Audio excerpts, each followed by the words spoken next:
Hello, welcome back. So today I will be taking you through how I kind of organize my life.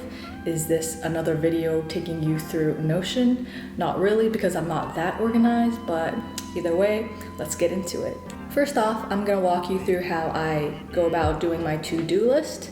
Shout out to Karma Medic for this to-do list system actually, and I'll link his video down below. So for any item I need to add to my list, I enter it here in this inbox section. For example, film YouTube on how I plan my life. How this works is that as soon as I assign it to a section, let's say home, it will disappear from the table. This way my inbox is always empty, ideally. If you scroll down here, you can see that this item has now been located to its respective section, either school, work, or home currently. And once I'm done with the task, I check it off and it will disappear from the table altogether. To be honest though, I find it most useful to view all my tasks in one master table, so I linked it out to a separate Notion page, which I called my tasks table. This way I can see everything at one glance as opposed to scrolling down through each of my sections. I'll probably end up simplifying this whole system later on anyways. As for all the books I want to read, I currently organize them all into the want to read, currently reading, and finished sections. And after I finish reading each book, I will do a summary wrap up in Notion. Here I have a template created already that include like a brief summary of the book, my impressions, my favorite quotes, yada yada yada, as well as who I would recommend the book to. I like the process of actually sitting down and reflecting on what I got from the book. Otherwise, everything I've read would just go out the window like any other book I've read previously. It also just feels nice to see a list of all the books you've read, like it's a sense of accomplishment. And here's where I keep track of all my YouTube related stuff.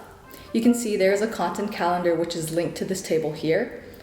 Whenever a video idea pops up, I just jot it down here. And if I do decide that I want to focus in on a topic, I'll just click into the page here to script it. I have a video template created already, so it's easier to organize my thoughts and I don't have to keep typing out like the headers again and again for each video. I split it into basically intro, body, and outro, pretty self-explanatory. Afterwards, I'll usually put down the date that I hope to have it done and published, hence scheduled. And you can see here that it's reflected in the content calendar. Having the content calendar there is just helpful to me to see it visually, to see kind of how often my posting frequency is. I also like to keep track of my subscriber count before I publish each video, just to kind of see the progress, and if there were any like videos out of the extraordinary where the views are like skyrocketed, which never happens, but I will note that down here. And usually I just keep track of like the first 10 hours or the first day and see how many views I get there.